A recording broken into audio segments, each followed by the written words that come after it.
Drea Humphrey here with Rebel News, bringing you another important update on the 400 BC ostriches who the Canadian Food Inspection Agency is hell-bent on killing, even though they've been healthy for months. Today, I interview the Universal Ostrich farmer's daughter, Katie Pisitny, as well as the family's lawyer, one of the lawyers, Lee Turner, with Doak Sheriff Lawyers, to tell you what went down during the judicial review, which once ruled upon will determine whether or not this exotic flock lives on. Oh, just thank you to everybody for your ongoing support. Over the Easter weekend, we had about 200 people come and go here. We fed everybody turkey. Everybody brought turkeys and hams, and we had a dinner. Everybody's faith is just very relevant, and it's here, and the prayers and the love and this ongoing support worldwide is overwhelming. Now, before I get to the interview, I just want to point out every time I do one of these ostrich updates, something crazy has happened, including something I haven't had a chance to report on with the election and everything. One of these ostriches was actually shot in the head, execution style, and the jury's still out on exactly who did it. We're going to talk to Katie Pisitny about that and her lawyer, one of her lawyers, one of the farm's lawyers, Lee Turner with Doak Sheriff Lawyers. We're going to find out as well what took place in the judicial review. And once we have the outcome of that, we'll know if these 400 exotic birds will live on. And I just want to say, if the argument that these healthy birds, these birds that have been healthy for months, the sickness has gone through them, the younger ones who fell ill, I think 67 of them died. If the argument that these birds are healthy, they have herd immunity, whether the government calls that conspiracy or not, that they are not from human consumption. In fact, their eggs are being used to further science research to fight against avian flu between a partnership with Japan, Canada, and the United States. If the argument that these birds should live because of those things is not granted by this judge, then you tell me what type of flock, what type of animal, what type of pet is safe from government overreach when the state decides your animal should die, even if they're healthy. And perhaps that's why this has not only tugged on the heartstrings of those of you who keep going to SaveTheOstriches.com to push back against the CFIA officials, pleading with them, stop spending our tax dollars on this and let this go. But it's also reached international levels, including the United States Secretary of Health and Human Services, Robert Kennedy Jr. Take a look at what he had to say on a recent radio show about the ostriches. Yeah, I think that was a huge mistake to liquidate that ostrich herd. These animals live to 50 years old. They're not badly affected by bird flu, and we should not be killing them. We should be studying them to find out. Well, they're still alive. Mr. Secretary, they're still alive. I'm trying to talk to the courts up there that they should not take the influences they're getting from the pharmaceutical companies and killing them. And whatever help your office can do, we welcome it. I support you 100% in that. I'm horrified by the idea that they're going to kill these animals. And joining me now is the adult daughter of the farmers, Universal Ostrich Farm. She grew up with these ostriches. She goes back and forth to help out, Katie Pisitny, as well as one of their lawyers that represented them in the judicial hearing. His name is Lee Turner with Doak Sheriff Lawyers. I'm going to start with you, Katie. Just tell us a little bit about the journey and what it felt like to have to come to this big day. Yeah, it's been pretty overwhelming, but we have really good counsel. So it's been making things a lot easier to navigate the muddy waters of the Canadian Food Inspection Agency. It's been wish that it was a little bit more clear, but we just have hope that we're in a good place and truth and science hold a position in our judicial system, hopefully. Well, speaking of truth and science, Lee, I'm going to turn to you, Mr. Turner. What was the strategy in this case? Were you arguing about herd immunity, or was there another route that you took?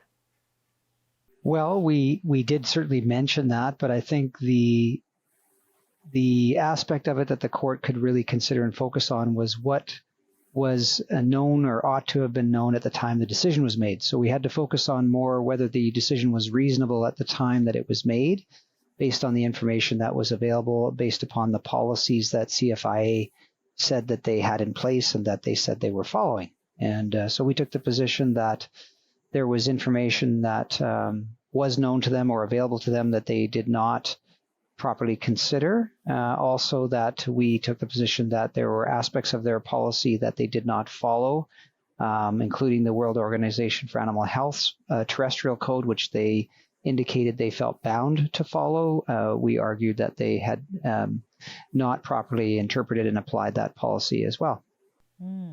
Katie, last time I spoke to you, you sort of did an invitation for other farmers, no matter the type, to connect with you.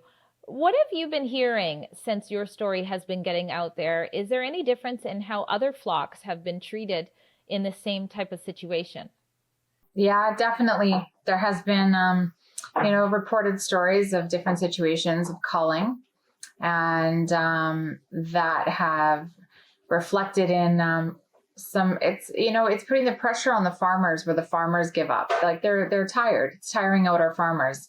You have their flocks being killed, and then they repopulate, and they're getting tired, and they don't want to repopulate anymore. So we've got quite an overwhelming response, actually, of quite a few farms that are interested in what does that look like? What if we have they're pushing to kill our farm with the science that we have here without even giving it an opportunity to be given out to the industries to try as another method than mass culling.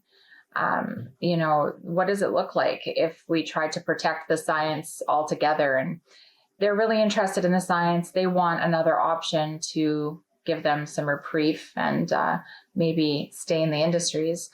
We're getting a lot of chatter. They want change, and they want to stay. They want to have an agricultural industry that's going to be sustainable, not collapse. So you lost about close to 70 birds. This was months ago, and the rest of the flock is healthy. Mr. Turner, can you explain why this is even still an issue at this point? On what grounds is the CFIA, should it go in their favor, still able to cull these healthy animals? Well, they take the position that they are entitled to cull the animals if they had a suspicion of an illness at the time. So back at the end of December, if they had a suspicion of an illness, that's enough to cull the herd. And they made it quite clear during the course of the hearing that they feel it's irrelevant whether the birds are immune now or would all test negative or are shedding. Their own expert evidence admitted that by the cull order date, February 1st, it's likely that the birds were no longer shedding or infectious. But the lawyer for CFIA made it quite clear they don't think that matters. What matters in their mind is that they had a suspicion in December that they had an illness, and that's enough. So we have asked them to consider testing. We had an opportunity to test. We have an opportunity to test eggs that have been recently laid on the property. Those eggs are sterile. They can be tested without risk of harm to anyone or any animals. It's a fairly quick process, and it would provide a definitive answer as to whether these birds are immune. But the CFIA pushed back strongly and said they did not want to give us the permission to test, and they did not want to test themselves. And I mean, that is the biggest question. I'm puzzled why they don't want to know the answer, and they're just insisting on what they feel they knew at the time or suspected at the time is enough. We also made an argument that they weren't following the terrestrial code because this particular virus had been sequenced as a hybrid between high pathogenicity and low pathogenicity avian influenza. And their experts admitted that they had not seen this before. So this was a change to the pathogen from what they were used to. And the terrestrial code says that in those circumstances, they characterize that as an emerging disease, not a reportable disease. And the process is different. The approach is different. You would quarantine, monitor, test, and evaluate to see whether the herd stabilizes or whether the illness is eradicated. And only if you had sufficient time to gather scientific evidence to determine with reasonable certainty that this should be added to the reportable disease list, you would not. So you would just monitor. And so we took the position that they are not even following their own CFIA policy or the terrestrial code in these circumstances, and that has to make their decision unreasonable in our view. Now, I want to talk about the other important aspect of this rare flock. Of course, food sovereignty is a big issue here, but specifically with your flock, it wasn't for human consumption. Can you touch a little bit on what will be lost as far as the world of science goes if your flock is killed? Right. So definitely decades of genetics. We'll never get those back. These animals have seen decades, the oldest bird here being 35 years old. So they've overcome environmental challenges for decades. Their immune system has adapted and it's grown, and they have antibodies to whatever they've overcome with their immunity. So those antibodies will, and the decades of genetics will never get back. We've been working on antibody research for the past 4 years. That has been really exciting, and we thought that it was going to be kind of taken by the Canadian government and as something that would be useful in a situation like this, to help viruses like this one stabilize them and viruses in the future. And so the antibody research, I think, is just so valuable that it's another option rather than big pharma or vaccinations, or this is something that we could naturally help our agricultural industries like the commercial poultry facilities. And we even come up with a solution that we could fog their barns with antibodies for viruses like this one with H5N1 and see how they respond to it, and see if we can limit the exposure but that way, and see if we can mitigate the mass cullings and loss of millions of animals and stabilize our food security.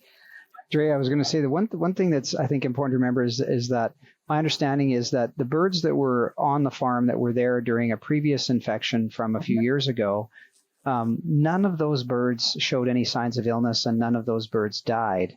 It was only the birds that had been brought onto the farm after that earlier illness that suffered any sickness or death as a result. And it was about 15% of the birds. So even 85% of the newer birds survived and are thriving right now. So it just speaks to what Katie was just saying. And CFI does have the authority to consent to testing, but we need their consent. And like you say, if we don't have their consent, then it can be up to 6 months in jail and up to a $200,000 fine just for testing them. The farm has had many restrictions placed on them, including another $10,000 fine. We talked about the first one. Tell us about that one.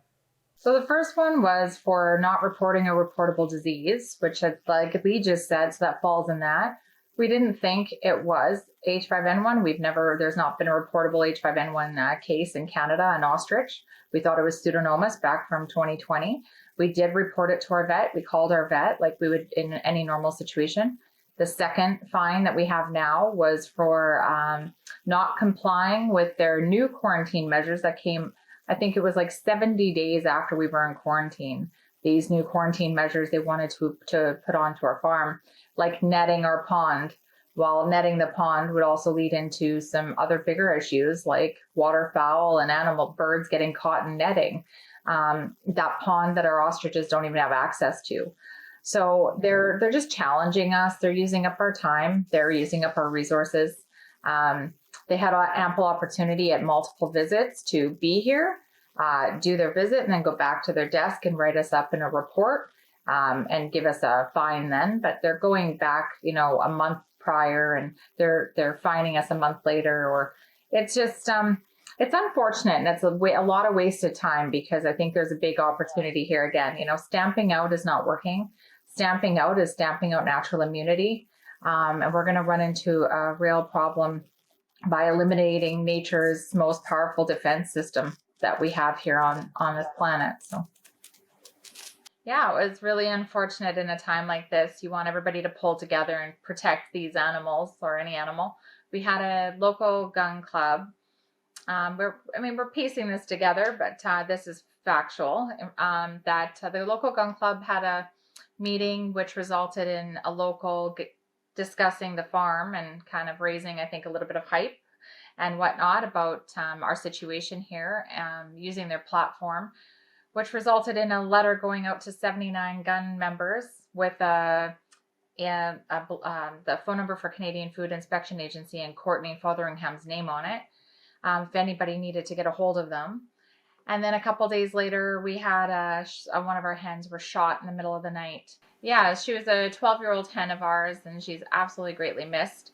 The kind of more, I guess, discerning factor about this was when she was executed. She was shot in her sleep, and she was shot in her head while she slept, through her head, and so it was almost like an execution shot, and it was adds to the heartbreak and the stresses that we're going through as a farm. But we have a great support network here now, looking out for the farm and trying to stop that from happening again. Now, you said you reported this to the RCMP. You're unclear where they're at with the investigation, but just so our viewers understand, are you saying somebody got close to the bird, like it wasn't perhaps an accident, a stray bullet? Is that what it looks like, or? Absolutely, 1000%. This was on purpose. She was shot in the middle of the night, so they would have the poor girl would have been sleeping probably with her head down. She would have heard them somewhere close, and she would have lifted her head, and they took the shot, and she bled out while she slept. And just for somebody to do that is yeah, we're fighting a different battle there, but it's heartbreaking to think that the humanity could do that to an animal that is happy, healthy, and is definitely not a public problem. Well, we always make sure to put the Give, Send, Go inside of the written article for this report, which you can find in the description box, because I know the legal fees are a lot as well. Why don't we end on sort of a recap? We're still waiting for the judgment. Anything else, Lee, you think the people need to know about the actual hearing that took place as well, since I wasn't able to be there? No, I think the hearing went for 2 days and quite extended hours on the second day on April 16th. And we're just waiting for the decision from the judge now.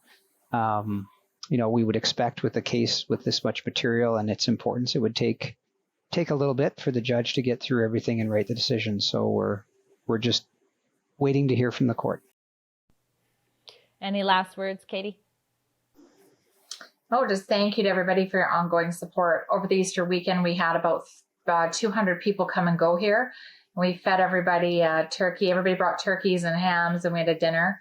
Everybody's faith is just very relevant, and it's here, and the prayers and the love and this ongoing support worldwide is overwhelming, but it's carrying us through. So even people like you, Drea, doing what you do and making time for us to make sure people get the updates.